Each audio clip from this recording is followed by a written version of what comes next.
Halika rito, meron sa'yo papakita. Iilan sa quality sasakyan ba gagamitin? Pang travel, pang negosyo, road trip pa. Buti na lang dito napatpad ka na. Yo, what's up mga boss? Welcome to Surplus Pinas. Andito na naman tayo sa ating yard, MRDMC Davao Imports, kung saan dito tayo nag-unload ng mga unit natin.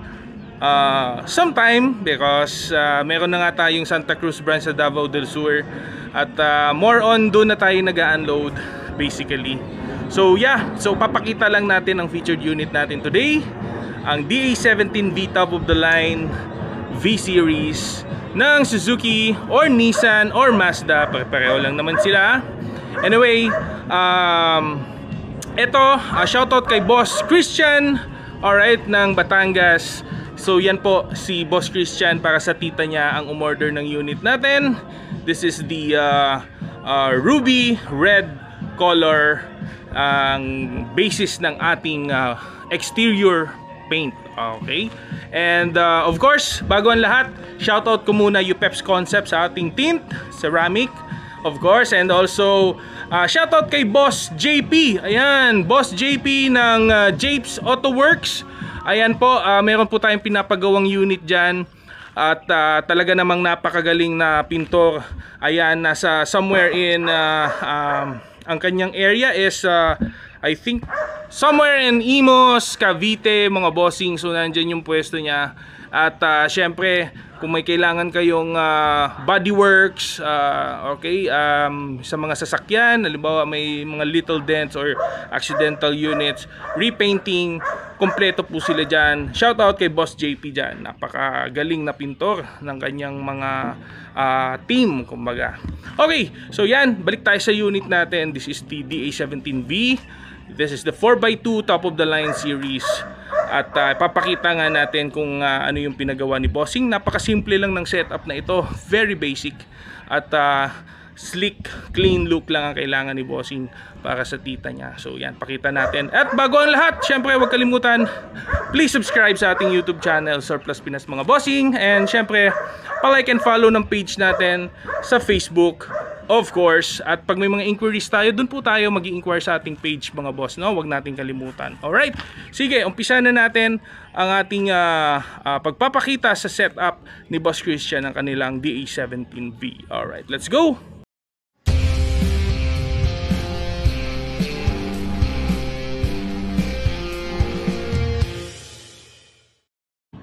Alright, so yan na nga ang ating DA17V ruby red color. So pakita muna natin ang exterior. Ano mga boss?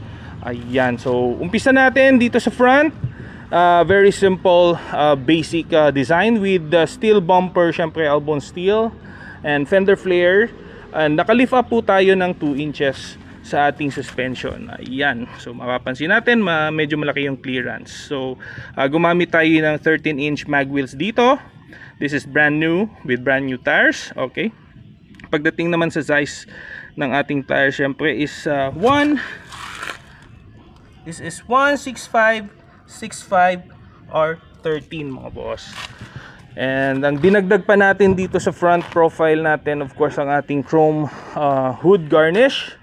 Okay, shoutout kay Trevor dyan. Siyempre meron tayong in-install na fog lights based sa design ng mga DA17W ang fog light frame natin. So LED fog lights na din ang nilagay natin. So yan ang ating steel bumper. Okay, so ang kagandahan lang naman ng mga ganito, actually boss, ang pinaka purpose ng mga steel bumper nito is protection sa mga tumatawid na aso or pusa or any unwanted collision. Kumbaga added protection lang siya sa ating pinaka original bumper.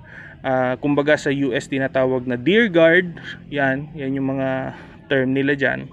So dito sa atin, dog guard. Okay, so yan ang ating front profile ng ating unit. Let's go. Ayan, so dito naman syempre kapag mga top of the line, yan ay power side mirror na din. Okay, so kasama po yan sa top of the line ng ating DA17V. So meron din kasing DA17V na base model. Sila yung hindi power yung side mirror. Okay, mas mura yung mga ganun actually, mga boss. Yeah. So, sige, mamaya silipin natin yung kabuuan ng ano, ikutan muna natin. Ayan, sa likod naman meron din tayong inilagay na steel bumper guard, kasama yan sa in-order ni Bossy. Okay? And then of course, ang ating tail light, very basic yan. Yan ang original ng ating DA17V. So, although meron tayong option na i-modify, gagawin natin dito sa gilid. May ganung option. So, ginawa na natin yan yung inilabas natin going Bulacan. Yeah, unfortunately, hinanap ko yung files noon. Ilalabas ko pa yung YouTube vlog ng unit na iyon. So, soon, abangan natin. Okay? So, naglagay din tayo ng spoiler. Plastic na po ito. Hindi na po ito fiber ang ginagamit natin. And may third light siya. Okay? So, fourth light na. Kasi meron na ito dito. And then meron pa dito. So, the more the better, kumbaga. So, yun. Plain and simple lang. Wala namang masyadong pinalagay si Bossing dyan. Sige, buksan na natin ang mga pinto. Ayan. Ayan. There you go.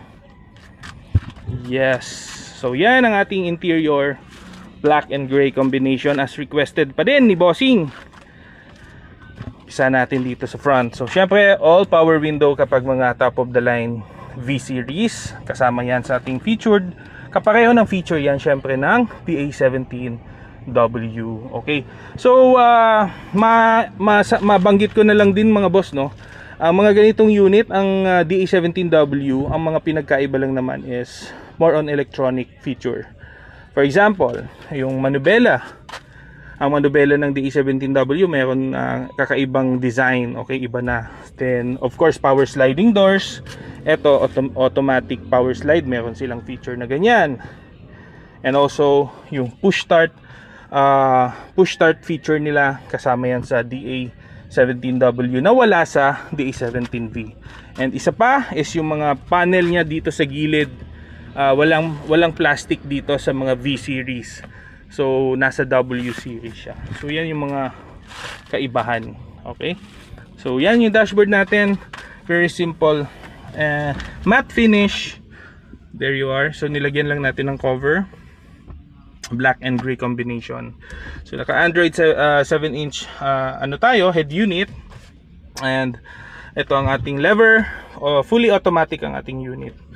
And control. So binaliktad natin dito. Okay.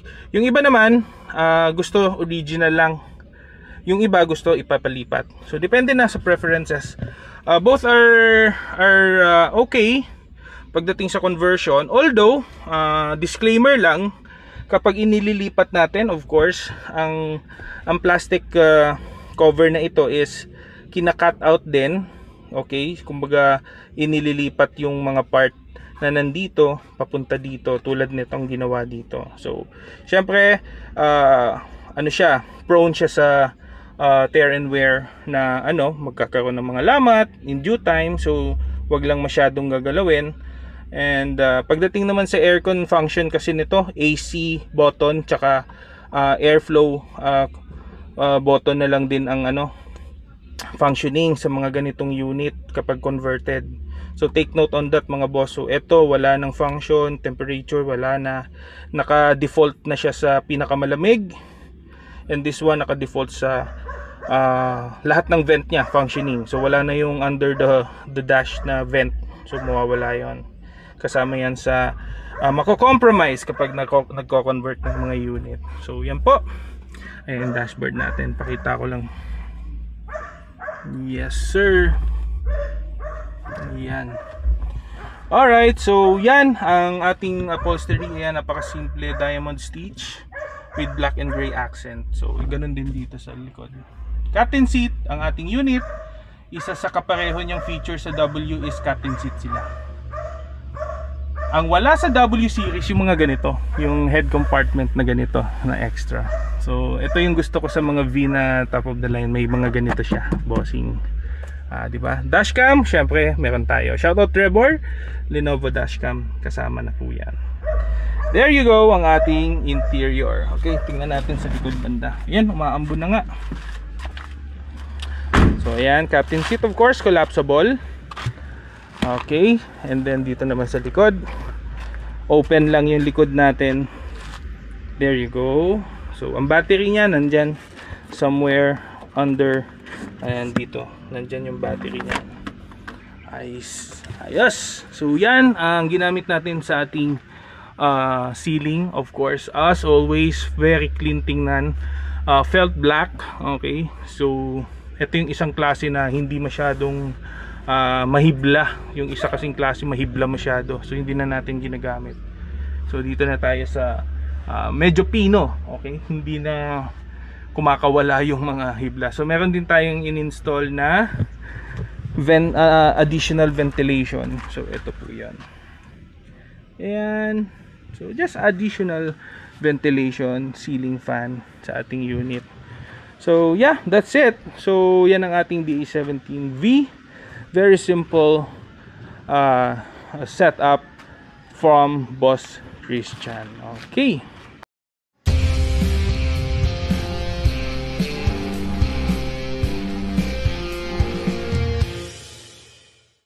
At yun na nga mga boss, dyan nagtatapos ang ating unit. Ayan, napakasimple lang.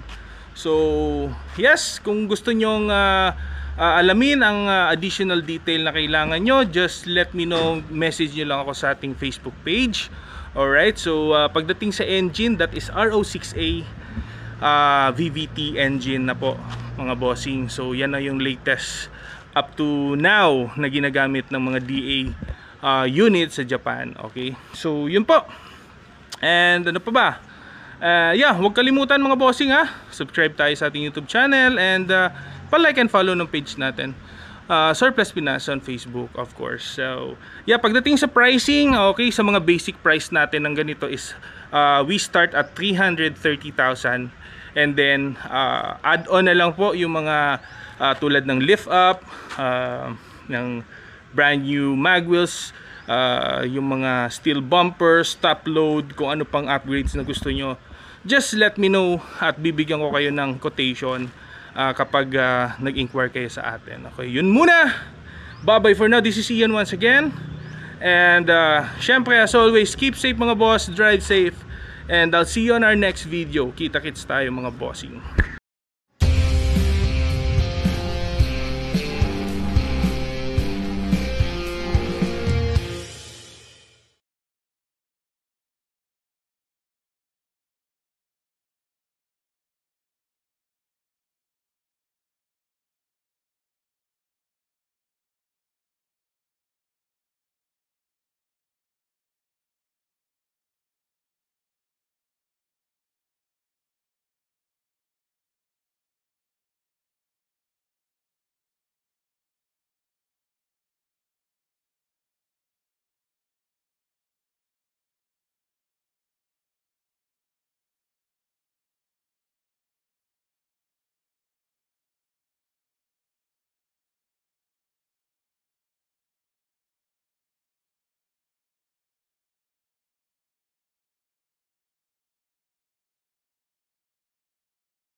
Surplus Pinas, yeah.